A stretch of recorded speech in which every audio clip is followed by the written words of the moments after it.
everyone out there on this Zoom broadcast for the Australian Tapestry Workshop's third lecture as part of our international speaker series, and this is coinciding with the Kate Derum Award and the Irene Davies Emerging Artist Award for Small Tapestries. My name is Caroline Johnston and I'm the convener of the Friends of the Australian Tapestry Workshop. Before we begin today, I would like to take a moment to acknowledge the Boonwurrung and Wurundjeri peoples of the Kulin Nation, who are people of the traditional custodians of the land from which I'm zooming in from today. I'd also like to pay respect to their elders, both past and present, and extend that respect to other Indigenous Australians present. Behind me is the recently completed tapestry commissioned by the City of Melbourne and designed by artist Mandy Nicholson and is now in the Melbourne Town Hall.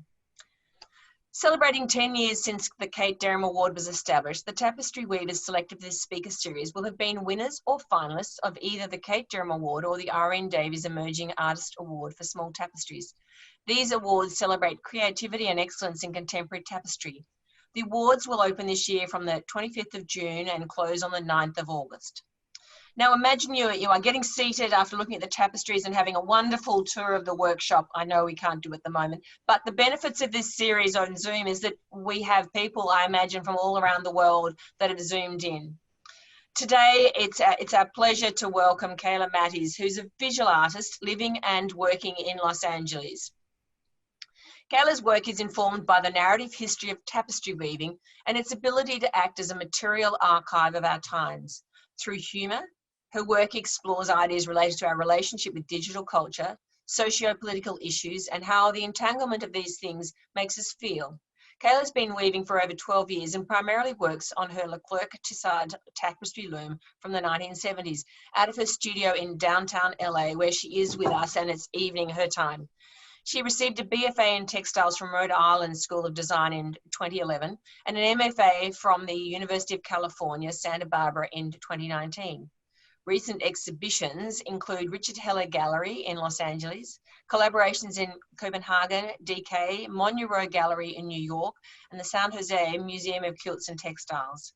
Her work has been featured in publications including New American Paintings, ID It's Nice That, and Sculpture magazine, and is included in the book Weavers, Contemporary Makers on the Loom.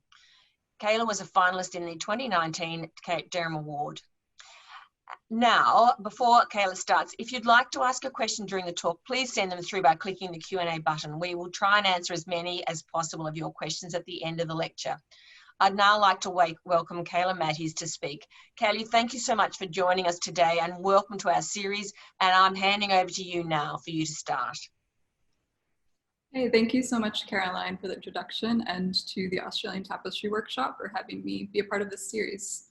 I am here right now in my studio in downtown LA, sitting in front of the loom that I work on that Caroline mentioned. I guess before I start my slideshow, just a little background on kind of how I found weaving.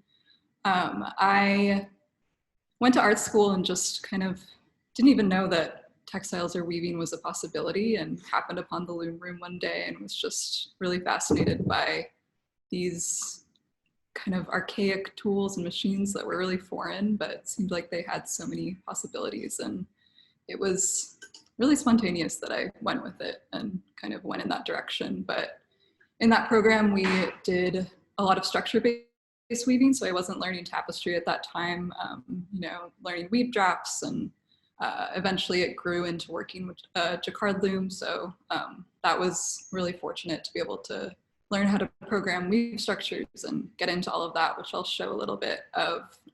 But eventually I found tapestry later kind of more as a utility thing. Like I didn't have looms anymore and you can weave on a frame if you want to, which is what I started doing. Just got some stretcher bars and started learning tapestry. And I kind of immediately realized that like the graphic possibilities of tapestry were really great for kind of just the way that I like to work. And you can work with the color in a way that's very different than weaving with structure. So I went with it and here I am. But at this point, I'm gonna just share my screen and get started with the talk.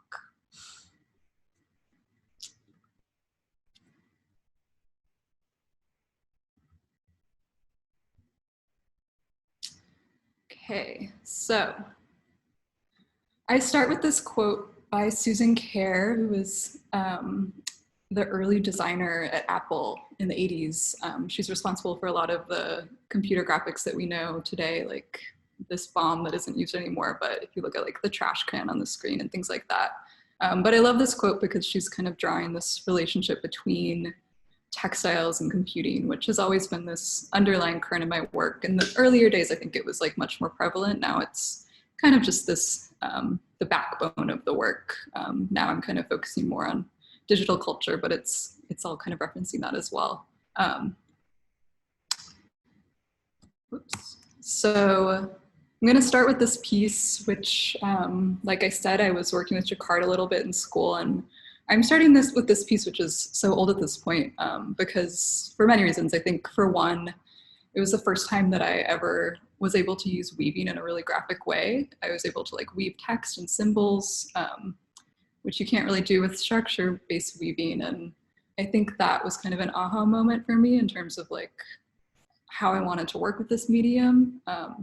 Also, I was starting to reference digital culture, looking at the ways that we communicate. I was looking at, I guess this is probably not so familiar for this audience because this is referencing AOL Instant Messenger, which is America Online, an early messaging platform.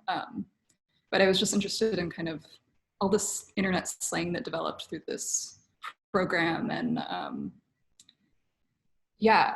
I guess also working with jacquard, I was able to really see that intersection between technology and weaving, just being able to program structures and, you know, actually work with the technician on the loom who's weaving this thing and kind of seeing how this crazy tool is really just this big computer. There's a little detail of AOL Instant Messenger and some of the language that you can see. I was also looking at just other forms of the early internet and just became really interested in, like, I guess the aesthetics of it in terms of it being this early platform that everyone was trying to figure out. Adults and kids were both of them making these like very kitschy, bright, crazy websites that are so different than what we look at today. You know, everything's so minimal and we use the same couple websites. But I think that this like really chaotic, colorful reference became a big part of my work and still kind of is. I don't look so much back at like the nostalgia of the internet anymore. But there's a little detail of that piece. Fast forward a couple of years, I was living in Portland, Oregon for about 5 years. And that's where I started weaving tapestry. I think, like I mentioned, I just started weaving on frames for a while before I actually got a loom. And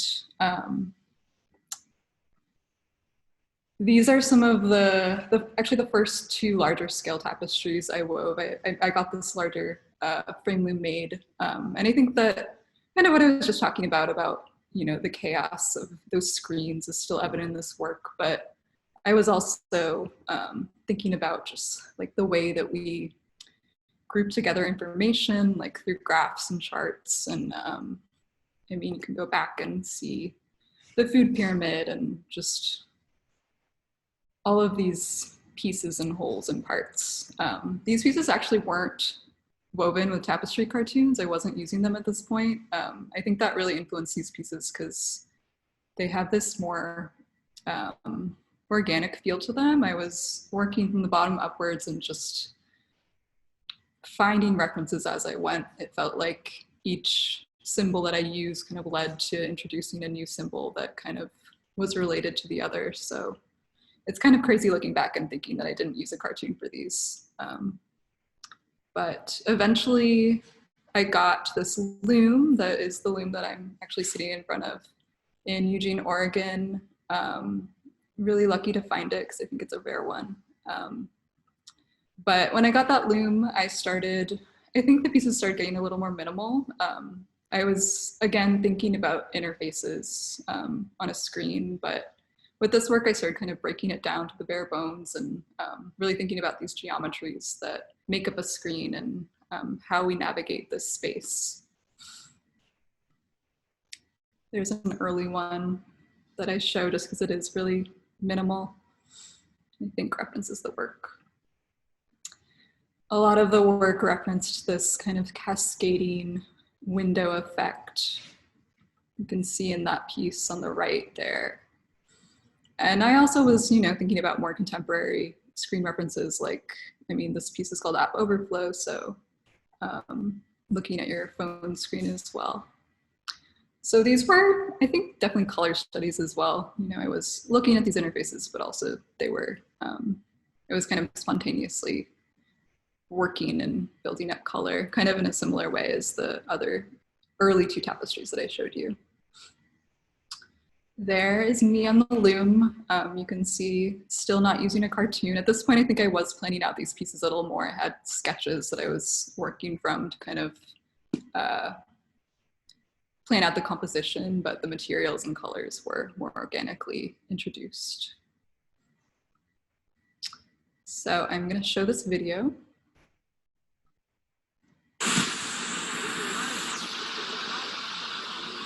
If you're an artist and you're skilled with media, this is a new medium that offers great control, turning off. There's 1,000 little dots in half an inch, and you have the capacity, either real or magnified, to turn off and on each one of those dots. So in a screen that's fairly big, or a piece of paper 8.5 by 11, you've just got so many scads of dots. There's nothing really that you can't present on that screen.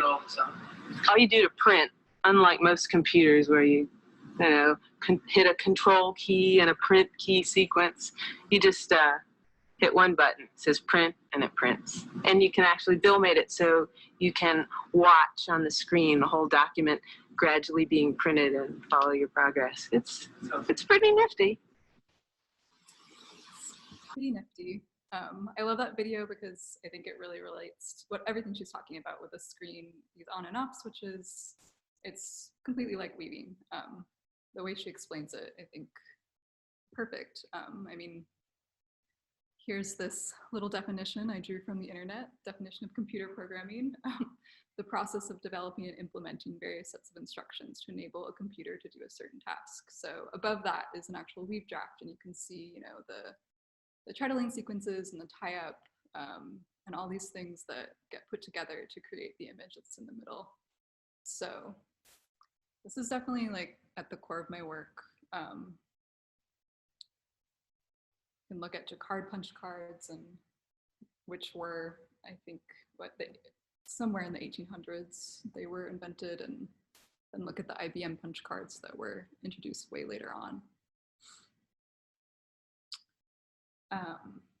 Also thinking about resolution and how that relates to the EPI and your warp. A higher EPI is going to give you a higher resolution, and a low resolution will have a lower EPI. So this is something that with my work, I think I don't even really think about in terms of like the fact that, I guess what I mean is the work is always going to be pixelated. I'm never going to work with such a high EPI in my tapestries that there's no pixelation. So that's kind of this inherent aspect of the weavings that kind of just reinforces this screen reference with all of these kind of ideas that I'm working with that are tied to digital culture.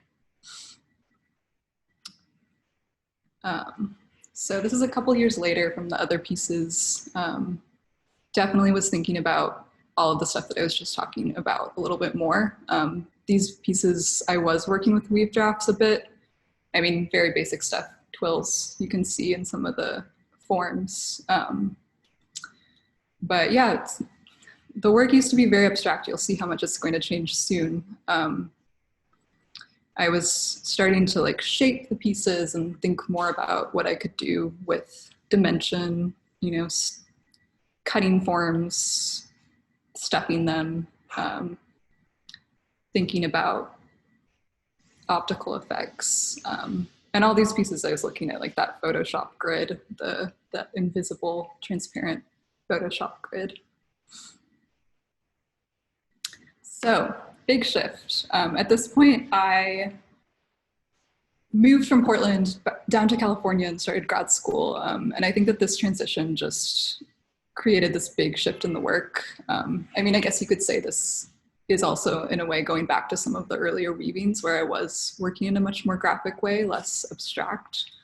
I think this piece is pretty important for me because it's the first one that I introduced the tapestry cartoons. So I was able to start getting a lot more detailed with the imagery that I was using, working with text even. I mean, I was able to do different fonts in this piece, which I remember being a big moment.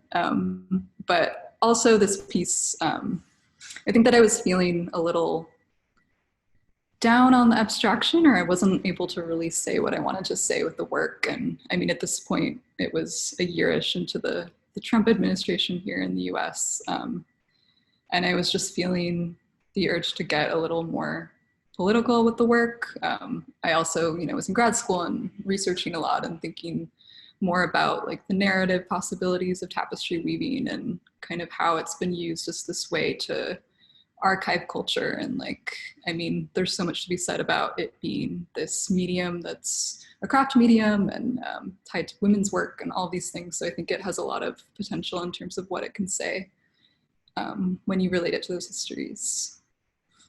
And oh, this piece as well, I was collaging things as well. You can see,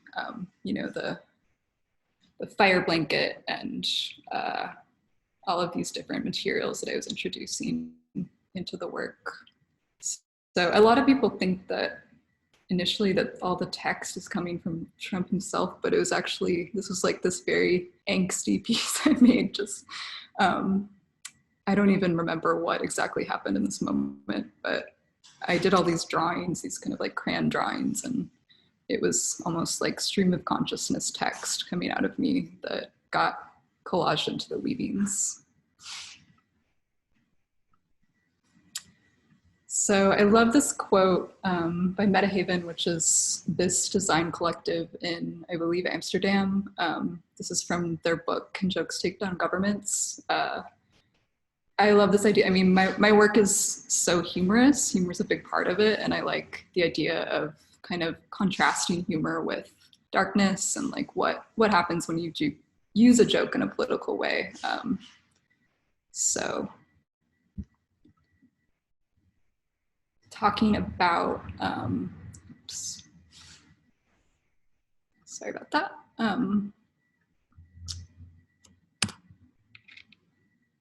So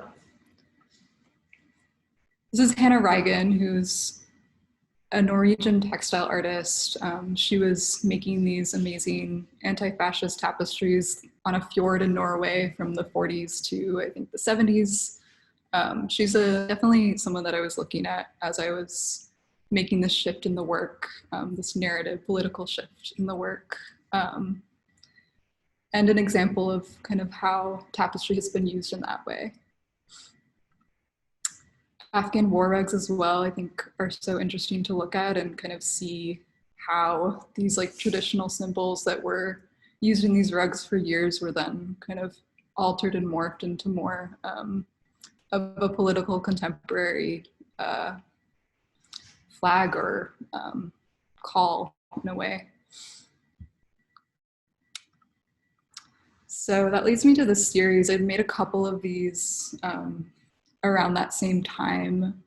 I realized that there were all these moments within the Trump administration where these corporations were tied to these scandals or things he said. So like this piece is referencing the Access Hollywood tapes, which is the incident which like spawned the Women's March and the grab 'em by the pussy situation. But at one point he references Tic Tacs.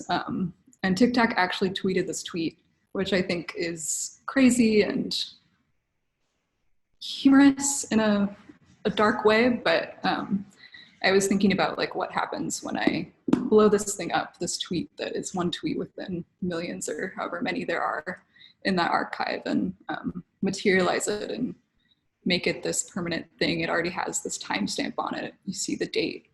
So I think a lot about like what happens when it ages and what does it mean when this is this enlarged physical thing. And yeah, just like the idea that they had to tweet this is is so dark and, but like I said, also has this, I mean, absurdity to it, I guess is the right word. So there are the pieces installed in the museum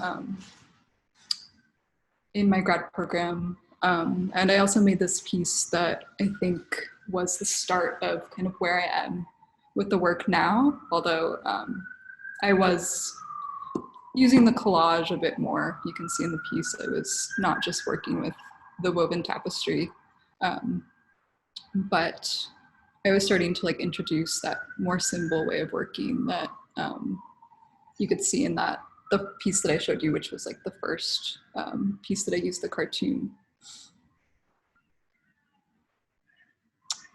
And these were installed around that piece. I love making shaped tapestries. I've done it a lot.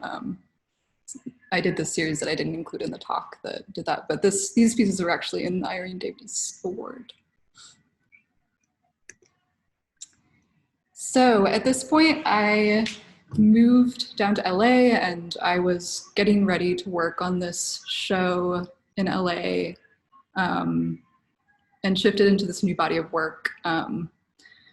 I guess at this point for a couple of years, I had been living adjacent to like wildfire regions and kind of feeling those effects personally. And also for a long time, I had been wanting to figure out a way to talk about climate change. I feel like it's a tricky thing to do. Like I don't really like the work that talks about climate change that's kind of didactic or collaborative with scientists. I just really wanted to more talk about like climate grief and like how it feels to be continuously living in this existential threat. So here are a couple memes taken from my favorite climate change meme account, which I think express some of the things that I was thinking about and how could I bring this into the work. Memes are definitely something that I look at a lot. I feel like some of my pieces are kind of like memes.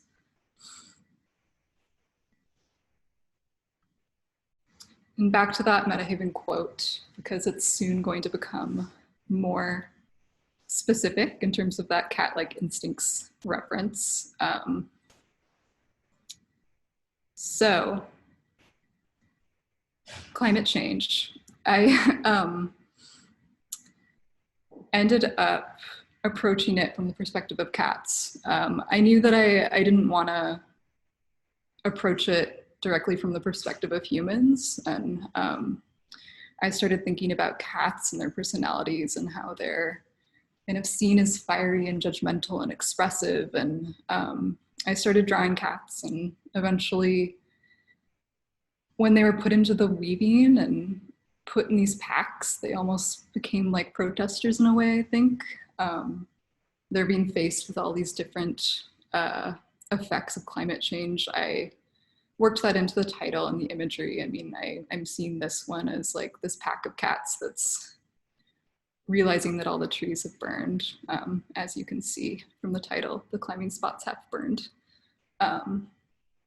So in making this work, the cartoons I was drawing a lot. A lot of the work that I make now, I do more like Photoshop collages, but this was a lot of drawing. So it's like looking at a lot of internet cats, trying to find the most frustrated and angry expressions I could find. And that's a part of it too, you know, thinking about cats as this viral force on the internet. You know, they have this incredible power to achieve virality. So I think with this work, like I still am thinking about that digital culture influence, but the actual reference to like interfaces and all those things was not really part of the work. It was more tied to like cats as an internet thing, and also working with that lolcat speak in the titles.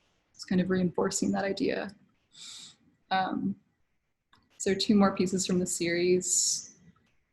These ones are kind of a subtle reference to that Greta Thunberg quote, "Our house is on fire." And again, you can see the lolcat titles. So back to the jokes. I mean, clearly this work is funny.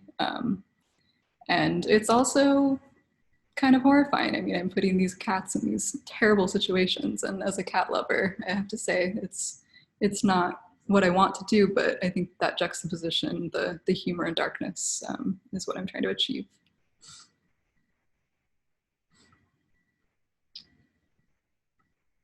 So here's another one. This one, I see this group of cats being frustrated and scared and terrified that their fish supply is dwindling and they aren't going to have anything to eat. So here are two in progress images from that piece on the loom. You can see the tapestry cartoon in the back there.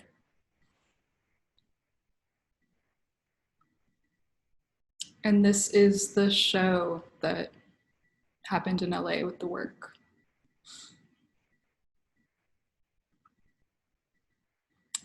So with a lot of my tapestries, I use this kind of dip-dyed yarn that I like to use because it, I think, kind of like highlights this distortion or pixelized effect when it's woven. A lot of the ground color, I use that yarn, and I mean, some of the other colors I dye as well. This is a picture of me in my old studio dyeing. So that's not dip dye, that's just straight up color. Here are some more studio pictures, some of my yarns. I use mostly wool and cotton, but I also, you know, will use mohair, acrylic, other things. I try to get as much as I can in ways that aren't, you know, buying it new. I like to go to these like creative reuse places and get yarn because, for one, just like the sustainability aspect, but also I feel like I'm able to like get unusual materials that I might not find if I were to source it directly from a supplier. There's me as well, drawing with crayons. I do that a lot, kind of as like beginning sketches, the rough sketches that eventually get built up a little bit more. So I want to show this piece because I just remember I was making this when the Australian fires were happening in 2020. And also I had to include a video of my cat with this cat series. She's a part of the work in this piece. Yeah, so some of them are more chaotic and dense like this. I see these ones as kind of like a pullback. They're like maps looking at the overall state of things. And in these also, I bring in kind of more direct references to interfaces like in the earlier work. Oh. Okay, so jump forward a little bit. At this point, I started shifting away from the cats, and this was right before the pandemic hit as well. I was thinking about these inflatable tube guys. I do not know if they exist in Australia. I assume they do, but if they don't, I will just describe them now. So you find them here in LA, specifically, I would say like they're really prevalent because I feel like they're so tied to car culture. You find them in front of car washes and tire stores often, car dealerships, but they're like these wacky ads, and they dance and they contort, and they're very funny and happy, but also have this like kind of sad vacancy to them, I think. So I was thinking about them a lot. Their use, this is like a strange image from Oregon where they were, I guess, unsuccessfully used to repel sea lions. So yeah, this kind of spawned a new series. And I mean, at this point, we're deep into the early pandemic, as we still are now. We're talking on Zoom right now. I was thinking a lot about Zoom and just like this shift in communication, figuring out this new platform, working with these green screen backgrounds to kind of add some kind of fun into the process. That's a image with my family on Thanksgiving when we were Zooming together. And this is one of the first pieces that I started referencing Zoom with the tubes. You know, there's that standard island background that I ended up using a lot in this series. You can see in this piece, this is the first one that I started using that interface, the Zoom grid in the work. So some of those squares are working with like the standard backgrounds that are actually in Zoom. But yeah, I mean, with the work, I was just thinking about what it was like for us to start communicating this way, the chaos and just, I guess the movement of these things I think is really interesting when put into these frames. Like they're usually moving so fast and so in a way that you can't really understand what they actually look like when they're frozen. So I think something funny that's about Zoom too is that people's bodies kind of get cut off, and I was thinking about that, just like the figure in the frame, which led me definitely to look at the Monya Bridge motion studies. I feel like there's this really interesting correlation between the two. I mean, there's like the horse, which is like the famous one where he realized that the horse at one point, all of its hooves are off the ground. And I think just with researching, making this work, I was freezing these images of these tubes, and they find themselves in a lot of unusual ways once you realize what they look like when they're frozen. So yeah, I mean, Zoom yoga, a lot of us did this throughout the pandemic, but let me move forward. I think this meme perfectly encapsulates kind of what I'm trying to get at with the series. Again, jokes and darkness, humor and darkness. I think on a surface level, they're initially very funny and silly, but I'm definitely trying to get at like a more existential dread feeling with the work. And this piece was inspired by this actual event here in my neighborhood in LA, the day that Trump officially lost. I happened upon this gas station celebration.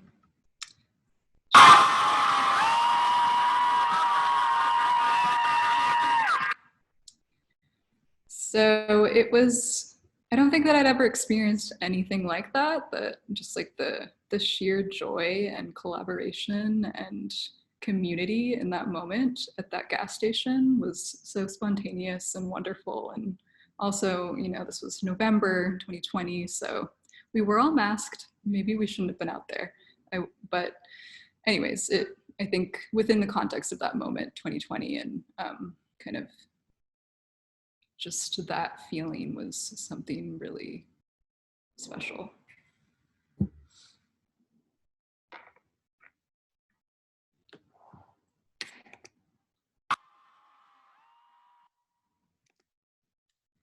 So this is a detail of a really recent work that I made. I wanted to just show a little time lapse of the process. So you can see my cartoon back there. You can see some of that dip-dyed yarn that I was talking about, like the yellow and red yarn that you can see in the image. That's, I love what happens when it's woven in like different densities. So like with this piece, clearly there's like these bits and pieces where it's woven, and there's always this kind of different effect in terms of like what it looks like.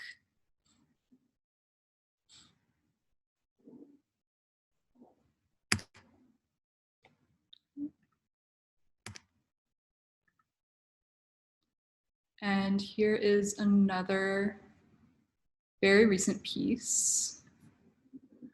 This one, I think the collage is way more direct in terms of its translation. This doesn't always happen with the work. I think this one did come out very direct for some reason, but yeah, I mean, this is like a very LA pandemic inspired piece. I was looking at like Dodger Stadium, which was our main vaccination site, and all of these different symbols and motifs that I happen upon just like walking around LA during this time. The "don't push the button on the street walk" sign, and there were a lot of really bad fires at one point, so that AQI symbol is air quality index. So all these references are like kind of pushed together in this frame in this really chaotic way. Still, of course, like referencing the screen with these zoom windows and a lot of the icons that I'm using. And here's an image of a recent show that I had in Copenhagen that featured these two pieces that I just showed. There's a detail of that one that I just showed as well.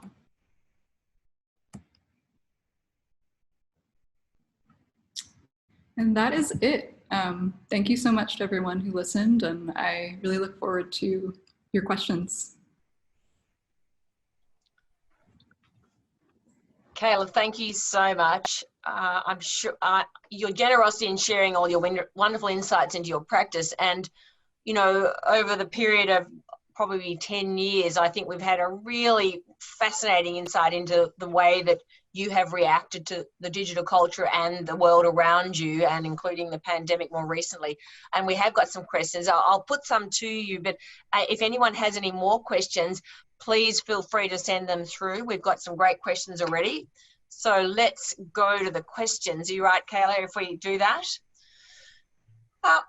The first one I'd like to ask from the audience is, what do you foresee for the future of tapestry?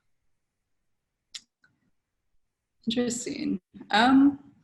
Well, I think that at least like in the world that I work in, which I feel like I'm like kind of at this intersection of craft and art, like I already am seeing so many artists starting to use it in ways where like they're working with the tradition, working with that skill and tradition of tapestry weaving, but kind of morphing it, or whether it's through actually like collaging or like adding other kinds of making to the work. But I feel like that's something I've noticed, just kind of it being used as like a starting point, but then, and I don't think that that has to be done. Like I'm a diehard tapestry person and I feel like my work is so much about tapestry, but I don't know if that answers your question. Kind of. It's a really big question. So perhaps I shouldn't have started with it first. But you know, when I see what you're responding to, I think that's really interesting. You are responding to the environment around you in a way that a lot of other artists are trying different things too. So I think it's really fantastic what you are doing, and I think we've had a lot of an insight into the things that you're responding to. And I love the use of the inflatables and the cats and everything. A few technical questions, Kayla. Are the tubes in Australia? I just have to ask. Yeah, we have them around. They're probably not as prevalent as in LA, I think, but we do have them around, and Okay. Generally outside a few shops that are known for it. Right. Okay. But and you're absolutely right, that whole freezing of the images makes them look quite different than often as they're blowing in the wind. A couple of sort of more technical questions. One was asking, how long does it take to warp up your Tissart loom, and indeed what led you to getting one of those looms? And this is from a big fan of yours who finds you a real inspiration. Oh, well, hello, thank you for the question. The warping really doesn't take too long compared to, I guess, since I've done like more structure-based weaving where you're working with denser EPIs. I feel like, I guess it depends on, the yardage I'm doing, but usually like within a day of work, I'll get it all done and on the loom. And why am I working with this loom? I mean, I just love that it's upright. Just for the work that I make, it makes a lot more sense to weave tapestry in this way. I used to have another loom that I made. I mean, the image that I showed of the piece that was like the first one that I used the cartoon with, I used a standard floor loom. So it's still possible, but the logistics of your back and all of that is a little bit different with tapestry. A question from Jen Schaff, who's one of the weavers at the workshop. I see from your video you don't use bobbins. How do you beat the tapestry down? What was the last part of that? How do you beat the tapestry down? Oh, yeah, I can show you. I just have this little tool. So I use this, or I use my hands. If I'm working with like smaller pieces, sometimes I'll just use my fingers. But yeah, I used to use bobbins a little bit, and I don't know, for some reason it didn't strike my fancy. I think part of it is just that I'm like using so many different bits of color that it never feels like it makes sense to have bobbins, and I'd rather just kind of piece things apart. I don't have them here. I use shuttles a bit, sometimes like hand shuttles. Yes, because one of the other questions was whether you use weaving spools or tapestry needles, and do you use heddles at all? I use tapestry needles a lot. Heddles? I think they're for the other type of loom. Oh. The other weaving method. Okay. I mean, yeah, my loom has like these heddles. I don't know if there's a heddle that I don't know about. I think it's the fabric looms. Oh, okay. Use heddles. Right. And we have a lovely comment from,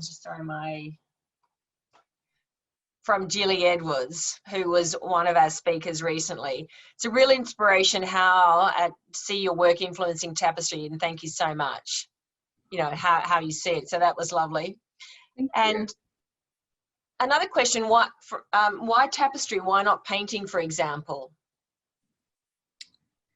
Yeah, I mean, I think just on a personal level, there's a lot of things that I love about tapestry compared to painting. Like I guess I'm a really methodical person, and I like that there's a beginning and an end, and there's a structure that's very different than painting. Like painting, you can just keep adding and keep layering, and you have to decide when that thing is done. I love that tapestry has like this organic process that's from the bottom to the top, and there's some ways that you can adapt and change the piece. I like embroider into a lot of my pieces, and sometimes I'll layer in other ways, but that's one of the reasons. And I mean, maybe part of it is that I've just found it so young, and I got so deeply invested in tapestry, and that worked out for me a lot.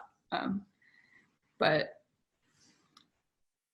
yeah, I think there's a lot of people say you have so much patience for weaving tapestry, but I think it's a different kind of patience. Like I think that painters have this patience that I can't have, in terms of just kind of what I was talking about before, like the idea that you have to decide when that thing is finished. And yeah. You showed us that very detailed collage for the zoomed out piece. And now that you are obviously doing cartoons and have talked about that in your talk, would they always be as detailed as that, your cartoons or your collages for the design, as that piece? I'm sorry, is the collage that you did for the zoomed out piece was really very detailed, and you were really quite representing the collage. Is it always quite such a deep connection? I mean, I feel like I have some work that is so detailed and dense and chaotic like that, and then I have like the zoom forward pieces where you're looking at like this more singular image. So it really depends on how I work. And I think something I sometimes struggle with is the idea that like the cartoon is kind of dictating what the piece is going to be, and like how can I be more spontaneous in that? Like with those first early 2 tapestries that I showed where I wasn't using the cartoon, I think there is like this energy to them that I'm always trying to seek in the work that's using the cartoon, because there wasn't any planning in those, and I was able to kind of like build the images and relate the information to each other as I was working. So I think that like maybe the material and the color is what's more spontaneous and unplanned with the cartoon work.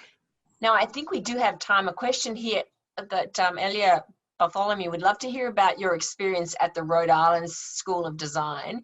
And she says, I'm interested as we don't have any equivalent programs in Australia, so I'd love to know how you found it and what the highlights of the experience were.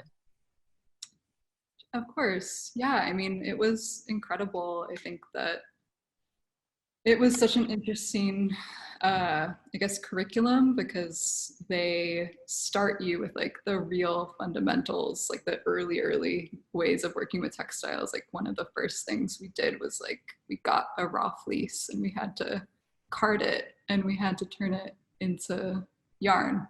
But then, you know, we ended up working with jacquard looms. So it went from this like really like basic textile making to working with the real technological stuff. And it wasn't just weaving either. You know, we worked with knitting, machine knitting, and stole machines, which are like industrial knitting machines, and also print design and all that stuff. So it was a really design focused program. They're teaching you like how to be a textile designer, but I think that they also instilled this fine art approach into the way that they taught us all these things. So it was incredible. And highlights or things that you've really taken away that stand out still? Highlights. Yeah, I mean, I feel like so many things, I guess. You know, I didn't, like I said, I think I didn't learn tapestry there, but I think maybe like the ways that they approach teaching us how to use material, or like how to make something really special with like very limited weave structures even. Like I remember one of the first assignments was just trying to create as many like 20 or 30 textures or different textures with just plain weave, which is like, you know, very simple weave structure, but that kind of allowed us to figure out how you can mix yarns and like how you can manipulate the material to do a lot of things just with a really simple structure. Maybe there's lots of lovely comments about just how fresh and inspirational your approach is, which is just so nice to see. And I think people are taking a lot from this. Maybe talk about I saw one of the quotes in one of the articles. When planning the setup of your loom, it's like choosing your resolution. Do you want to just talk a bit more about that? You mentioned it, and it was quite striking, the picture of the cat and the pixelation. How does that inform just also what size of tapestry you might work, and what sort of level of pixelation within it? Right. I mean, I think that quote was just coming from, you know, my interest in like the relationship between weaving and computing, and kind of like using that as this underlying reference. I feel like at this point, maybe this is something I should stretch a little bit more now that you're talking about it, but I pretty much use the same EPI with most of the work. I'm usually working at like 7 or 8 EPI, which I feel like leaves enough room that there is that kind of organic pixelation in the work, and I don't have to work with like super fine materials. And yeah, I actually was today thinking about working with a lower EPI for a while, because I have some of these chunky materials that I want to use. And I think that will really change the work a lot, to kind of lower that EPI and see how it translates the image differently.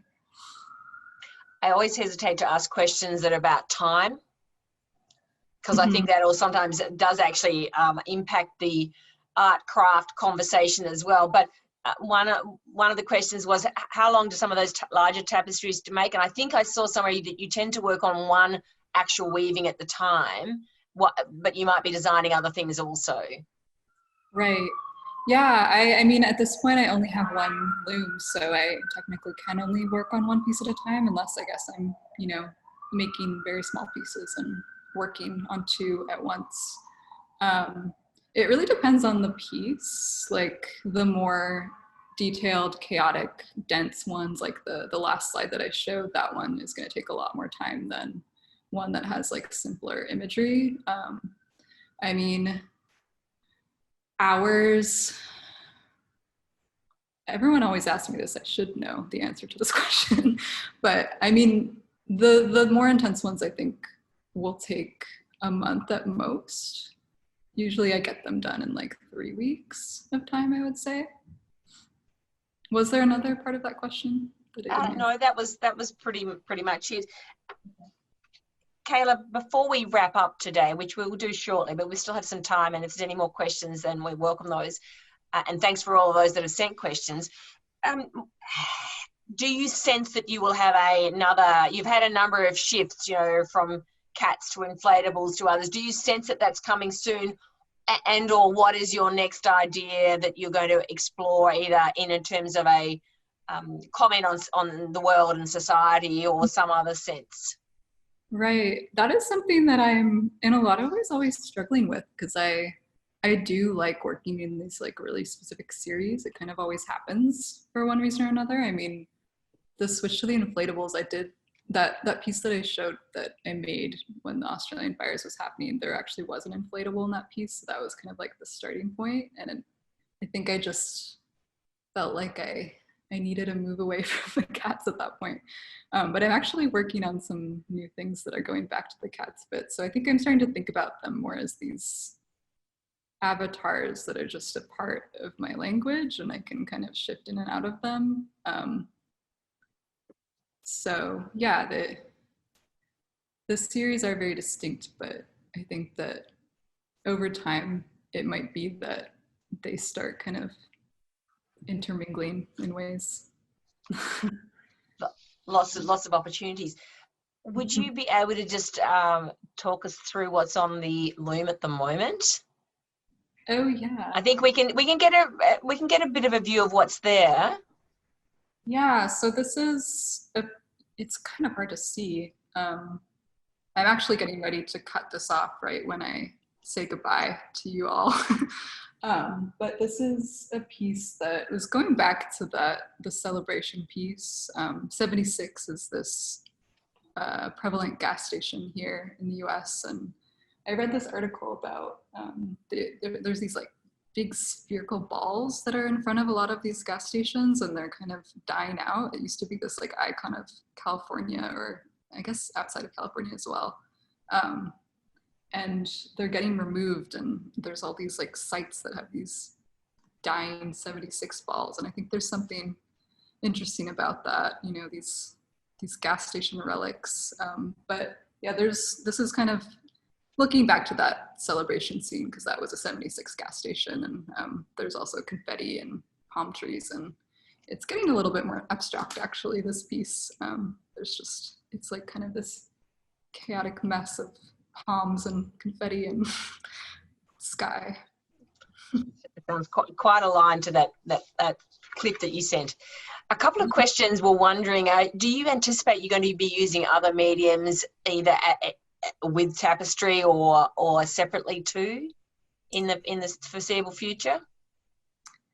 It's possible. I mean, I love weaving, and I think it will always kind of be the core of my work, but I mean, drawing is a part of making them, and sometimes I think more about like, what if those drawings get a little bit more further developed and kind of become pieces of their own. I used to do a lot of installations, and I like the idea of kind of introducing that into different exhibitions potentially. Like I made these really, I guess, color pattern heavy installations that were working with like wallpaper and things like that. So I think that there's a lot of potential to kind of work with that method in conjunction with the tapestries as well. I'd love to do that. And you mentioned Trump and some of the interesting aspects of that presidency. Do you, and you obviously mentioned climate change or climate grief. Where do you see you? Are you continuing on that, or moving to other areas that of sort of more topical issues or newer issues? Yeah, I mean, I think I'm always responding to things that are happening in the moment, and that just influences the direction of the work. So yeah, I mean, I don't know that I can right now tell you exactly where I'm going, but I think that that's just like a part of my process, kind of responding to the things that are happening in the moment. And of course, climate change is still happening, and even though Trump's out, it's not like things are much better. So Yeah, we'll see. And back to the dip dyeing, that yarn looks amazing. I think your comments on that you like to sort of find, I suppose materials to use that are not necessarily the standard. Is that easy enough to do you find, or is that really quite hard and that's why you've moved to dip dyeing and other things, dyeing your own? I mean, I do the dip dyeing when I want to have more control over like what colors I'm using and to like use that kind of the pixel effect that I guess has just become a part of the work at this point. But yeah, finding the used yarn is, I guess it's a fun thing for me. I'm a thrifter, so I like to go on that hunt. I was just up in Santa Barbara this past weekend where I went to grad school, and they had this creative reuse center, and it seemed like a weaver was getting rid of either their studio or a bunch of yarn they had, and I found a lot of yarn for a very cheap price. And already I can see like some of that material is just affecting some of the ideas I have. Oh, how wonderful to get such a bounty. A question, I think probably our final question today. Were you trained in photography? Your photos on Instagram are instantly recognizable. Oh. Is one of the questions. No, I wasn't. I mean, I guess I've always liked taking photos. Part of my day-to-day, I like kind of, well, my studio's in downtown LA and there's a lot to see down here. So I'm often walking around and trying to kind of like find reference material. So that just, maybe it's like a little side practice for me, finding strange images in the streets of LA. Well, I think we've had a most wonderful time hearing from you, Kayla. It really has been fantastic, and I agree with all of those comments about how fresh and inspiring your approach is and what the work you've been doing, and to see all your images there, and you're clearly very proud of them. You are, and we're fascinated by what we've seen of your work today and your influences. So we can't thank you enough. That has just been wonderful. And if everyone was sitting in a room with us, there would be lots of applause and we're so grateful to have this opportunity to hear from you today. So thank you for joining us from your end in LA. And before I leave, I think I'd just be good to mention that the ATW website has more information about the 2021 Kate Derum Award and the Irene Davies Emerging Artist Award for Small Tapestries. So remember, entries open on the 25th of June and close on the 9th of August. So Kayla, thank you again. We really appreciate you coming on, and it's been such a rich experience to hear from you today. Thank you to the ATW team led by Adrienne for setting up this series and for her work behind the scenes. We appreciate that. And for all of you that have joined us during the day in Melbourne on Tuesday the 15th, thank you so much for being part of this series, asking all the questions. It's been a wonderful experience. Thank you again, Kayla, and thanks everyone. Goodbye. Thank you so much.